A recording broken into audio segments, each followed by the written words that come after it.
Grand sourire aux lèvres et visage éclatant, le tout dans une forme visiblement impeccable. C'est dans cet état d'esprit qu'Edwige Céline Elodie Mongiangimbi est arrivée ici à la Direction générale des impôts et des domaines pour la prise de ses fonctions.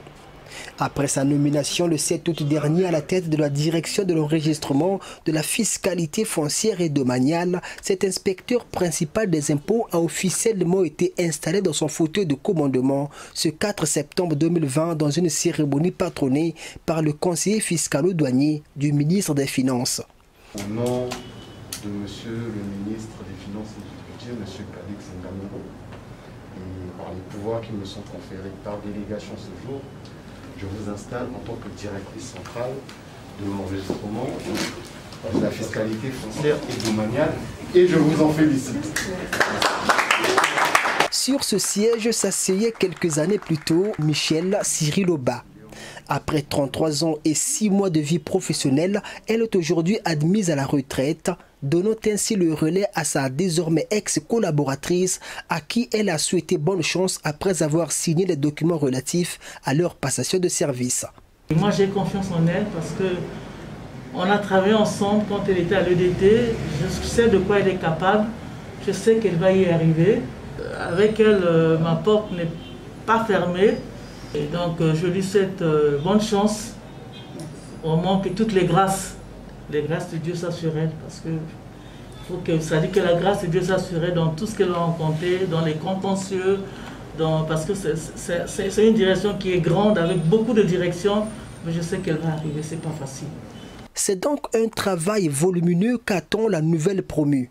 Mais pour la Direction générale des impôts et des domaines qui lui apporte d'ores et déjà tout son soutien, le combat n'est pas à la seule responsabilité de la nouvelle directrice.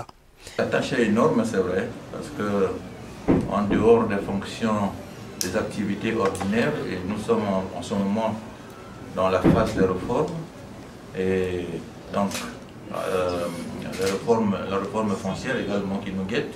Je crois que voilà le chantier qui nous attend. Donc, madame, vous avez une lourde responsabilité et je pense que ce n'est pas simplement une responsabilité qui vous incombe, mais ça nous incombe à nous tous parce que nous allons travailler comme un seul homme, n'est-ce pas? Ce n'est pas à vous que le cœur reviendra le devoir de tout faire, non, nous allons travailler ensemble. Peut-être même travailler avec l'équipe sortante parce que pour nous, ce sont des conseillers. Le soutien est donc de taille pour Céline Mongiangimbi qui a sur son désormais bureau toute une panoplie de dossiers à suivre et à gérer. Des dossiers au nombre desquels se trouvent des contentieux domaniaux au niveau des cours et tribunaux de la République. Un sujet qui souvent donne de fil à retordre à la direction.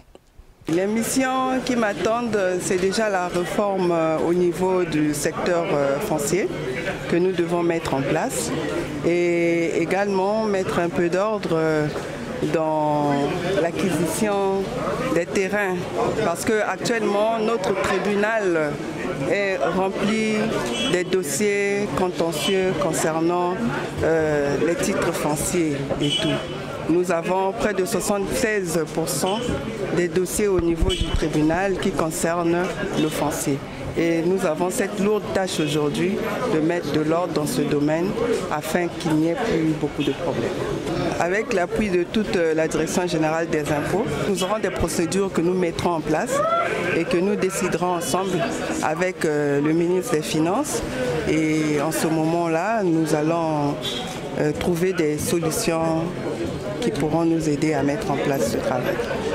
Chercher des solutions pour bien mener ce travail, voilà ce à quoi va-t-elle s'atteler. Directrice de l'enregistrement de la fiscalité foncière et domaniale, elle aura également dans sa gestion un personnel disséminé à travers le pays, ce qui lui impose un esprit à la fois rassembleur et coopératif au moment où la fiscalité foncière et domaniale est appelée à être l'un des maillons forts de la chaîne budgétaire de l'État.